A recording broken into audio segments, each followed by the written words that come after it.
तो आज अपन कर रहे हैं क्वेश्चन नंबर 16। इसके अंदर लिखा हुआ है on 1 April 2012 ABC mutual fund issue 20 lakh units at the rate of ₹10 per unit. Relevant initial expenses involved were ₹12 lakhs. It invested the funds so raised in capital market instruments to build a portfolio of ₹185 lakh. भैया ये आपको mutual fund ने issue करे 20 lakh units at the rate of ₹10. Initial expense बता रखे 12 लैक्स के और भैया उसने इन्वेस्ट करा भैया तो उससे भैया पोर्टफोलियो ₹185 लैक्स का. During the month of April 2012 it disposed of some of instruments costing ₹60 lakh for ₹63 lakh. यह आपने भैया सेल कर दिए भैया and use the proceeds in purchasing securities for ₹56 lakh. फिर वापिस आपने भैया परचेज कर ली securities. Fund management expenses for the month of April 2012 was 8 lakhs, for of which 10% was in arrears. In April 2012, the fund earned dividends amounting to ₹2 lakhs and it distributed 80% of realized earnings. On 30 April 2012, the market value of portfolio was ₹198 lakhs. Mr. Akash and investors subscribed to 100 units on 1 April 2012. यानी कि भैया starting में भैया 100 units mister आकाश ने खरीद ली थी and disposed of the same at closing NAV on 30 April 2012. What was his annual rate of earning. आइए देखते हैं इस क्वेश्चन का सॉल्यूशन कैसे होगा. अगर आपको क्वेश्चन समझ नहीं आया तो कोई बात नहीं, अपन आराम से समझेंगे भैया, स्टेप बाय स्टेप अपन समझेंगे. अभी तक अपन ने क्वेश्चन को रीड किया, थोड़ा बहुत बस रीड करना था, ठीक है. अब आराम से स्टेप बाय स्टेप देखेंगे सॉल्यूशन. अगर आप चैनल पर नए हैं तो आप चैनल सब्सक्राइब कर सकते हैं ताकि आपको लेटेस्ट इन्फॉर्मेशन मिलती रहे, ठीक है. तो भैया अपन को क्या बोले भैया, रिटर्न निकालना है, रिटर्न परसेंटेज निकालना है.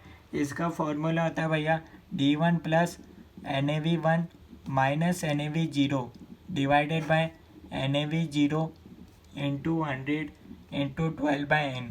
इससे अपने पास भैया एनुअल रिटर्न आ जाता है. इसका फॉर्मूला होता है D1 का मतलब डिविडेंड, NAV1 मतलब क्लोजिंग NAV, ये होता है ओपनिंग NAV, ठीक है, divided by opening NAV.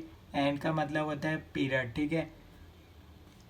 Months कितने हैं भैया, इधर कितना मंथ्स कवर्ड हो रहा है, इधर सिर्फ अप्रैल की बात हो रही है तो भैया 1 महीना कवर हो रहा है तो एन हो जाएगा 1. आइए देखते हैं भैया, वैल्यू पुट कर दें. D1 कितना है भैया, टोटल डिविडेंड कितना है. सबसे पहले तो देखो भैया डिविडेंड कितना है भैया. तो डिविडेंड के लिए भैया अपन देखेंगे भैया टोटल अपने पास थी 20 लाख यूनिट्स, ठीक है. टोटल यूनिट्स थी अपने पास 20 लाख. ये तो नंबर ऑफ यूनिट्स है अपने पास 20 लाख. और यहाँ एक्सपेंस बता रखा है, पोर्टफोलियो बता रखा है, सेल करा, ठीक है. यहाँ आपको भैया It disposed of some of the instruments costing ₹60 lakh for 63 lakhs. यानी कि भैया यहाँ आपको 3 लाख का प्रॉफिट हुआ था, ठीक है. और यहाँ आपने वापस परचेज कर लिया. फंड एक्सपेंस बता रखा है the fund earn dividends amounting to 2 lakh. यहाँ आपको बता रखा है भैया 2 लाख का डिविडेंड मिला. And it distributed 80% of realised earnings. यहाँ सिर्फ ये नहीं लिख रखा भैया 80% डिविडेंड दिया, तो भैया ये टोटल 5 लाख का 80% डिस्ट्रीब्यूट हुआ divided by total number of units 20 lakh. तो अपन को भैया पर यूनिट डिविडेंड मिल जाएगा. पर यूनिट डिविडेंड अपन को मिल रहा है भैया 0.20. तो D1 अपने पास आ गया भैया 0.20. अब अपन को चाहिए क्लोजिंग NAV, नहीं दे रखा, minus opening NAV. Opening NAV दे रखा है क्या 10 divided by 10 into 100 into 12 divided by n. सिर्फ अप्रैल की इधर बात हो रही, मंथ्स कवर सिर्फ अप्रैल है, ठीक है. यहाँ तक कोई डाउट है तो बता दो. अब अपन को क्या चाहिए, बस NAV1 चाहिए. अगर NAV1 मिल गया मतलब क्वेश्चन सॉल्व हो गया. अब सारी जो भी कैलकुलेशन रहेगी सिर्फ अपन को क्लोजिंग NAV निकालने के लिए करनी पड़ेगी, ठीक है. तो भैया अब अपन को निकालना पड़ेगा. वर्किंग नोट लिख सकते हो भैया इसको. अपन को चाहिए क्लोजिंग NAV यानी कि NAV1 चाहिए, ठीक है. इसके लिए अपन लिखेंगे सबसे पहले एसेट्स. एसेट्स में अपन सबसे पहले लिखते हैं इन्वेस्टमेंट. इन्वेस्टमेंट को अपन लिखते हैं भैया मार्केट प्राइस पर।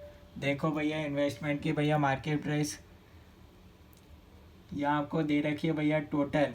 अपन क्लोजिंग एनएवी निकाल रहे हैं तो भैया इन्वेस्टमेंट भी भैया क्लोजिंग लेंगे 198 लैक्स के, ऊपर लिख सकते हो लैक्स, प्लस और क्या दे रखा था आपको, ये आपको कैश एंड बैंक में आपको करना पड़ेगा, प्लस कैश एंड बैंक। इसके लिए भैया अलग बना लेते हैं कैश एंड बैंक के लिए। क्या क्या आएगा ये देखते हैं। सबसे पहले आपने यूनिट्स इशू करी, ये सारे एक्सपेंस कहाँ जाएंगे भैया, कैश एंड बैंक में ही जाएंगे। यूनिट्स इशूड करी थी तो आपको मिले थे भैया अप्रैल में ही करी थी, तो भैया यहाँ आपको मिले 200 लैक्स, ठीक है, ये सब लैक्स में, ठीक है। Minus issue expense, initial expense लिख दो। इनिशियल एक्सपेंस आपके हुए इसमें से 12 लैक्स के। उससे क्या हुआ भैया, फिर आपने क्या करा भैया, इन्वेस्ट करा भैया 185 लैक्स का। अब माइनस कर देंगे इन्वेस्टमेंट, 185 लाख का आपने इन्वेस्टमेंट करा। फिर क्या करा भैया, डिस्पोज करा भैया 60 लाख के आपने, फॉर 63 लाख आपने 63 लाख में भैया सेल कर दिए। तो सेल करे तो आपके पास आएगा भैया कैश तो आएगा ही, ठीक है।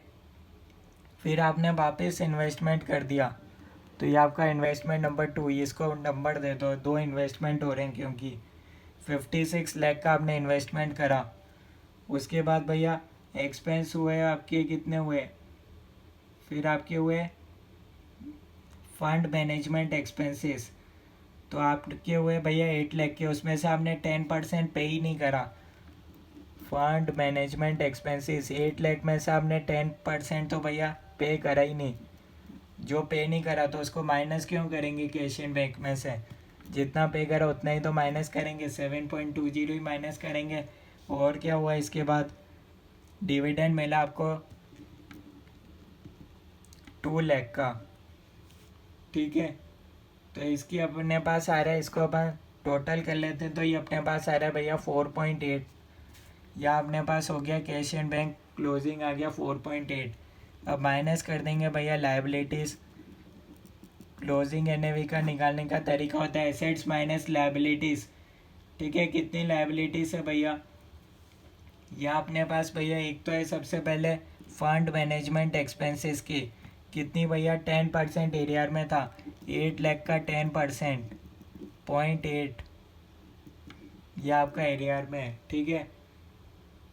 बाकी सब तो हो ही गया था, डिस्ट्रीब्यूट कर दी रियलाइज्ड अर्निंग्स, ठीक है। यहाँ डिविडेंड अपन ने लिख ही लिया था और यहाँ ऐड कर ही दिया, ठीक है। और कोई अभी तक यहाँ तक कोई डाउट है तो बता दो, अभी तक कोई चीज़ समझ में नहीं आई हो यहाँ तक, यहाँ तक कोई डाउट है तो बता दो। तो ये आपके पास आ गया एनएवी कम डिविडेंड, ठीक है, क्यूमुलेटिव डिविडेंड 202 इसको कर देंगे भैया डिवाइडेड बाय यूनिट्स। टोटल अपने पास यूनिट्स थी 20 लाख,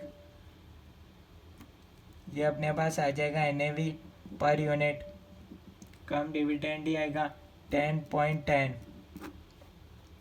माइनस कर देंगे डिविडेंड, अपन पर यूनिट निकाल चुके थे 0.20 था,